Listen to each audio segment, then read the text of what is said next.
What a night. They tell you the life of a detective ain't easy. Last night almost killed me. Still, in the end, I got my man before he got me. It all started when I went to gather intel. An ex-associate of my target, exiled on the run from his old crew, I traced him to an abandoned part of town.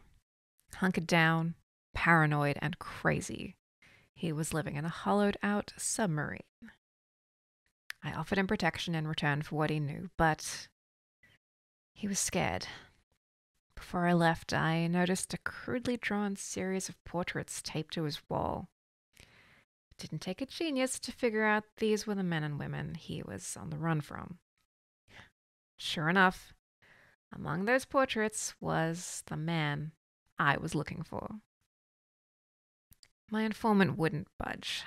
What have had him scared was enough for him to risk waiting it out in this submarine. I gave up and headed back home.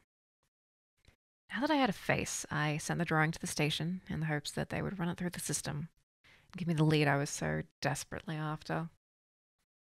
But the man was elusive, and the search took longer than usual.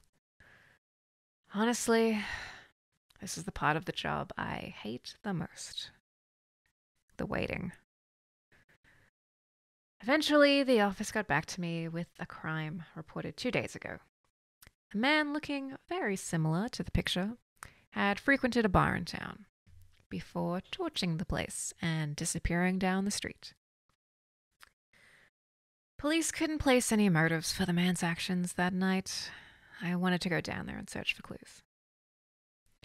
Fortunately for the owners, the bar was mostly intact.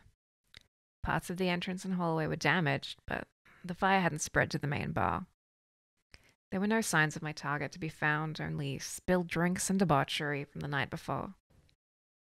A small cat sat on the floor next to me, licking something on the floor.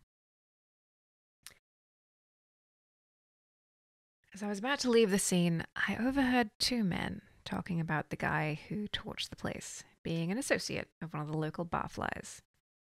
Picking up on the trail, I'd figured the cops hadn't looked into deep enough. I headed for the associate's address. The girl was pleasant enough. Turns out she was an old flame of the target and was enjoying the night out until his actions led to them calling the night short. She gave me the name and a former address. It was time to close in. It was late. I headed back to my apartment to take a shower and a nap.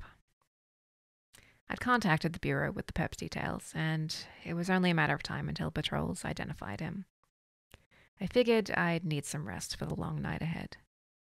The perp would be brought in, and I'd need to be at my best for the interrogation process. Apparently, I wasn't the only one hunting someone, as the target somehow acquired my address and broke into my apartment, hoping to silence me. He put up a half-decent fight, but he was a much better arsonist than he was a brawler. Unfortunately, the situation got messy, and I was forced to put him down. I'll follow some leads, but my best guess is that his secrets die with him. Wasting my damn time.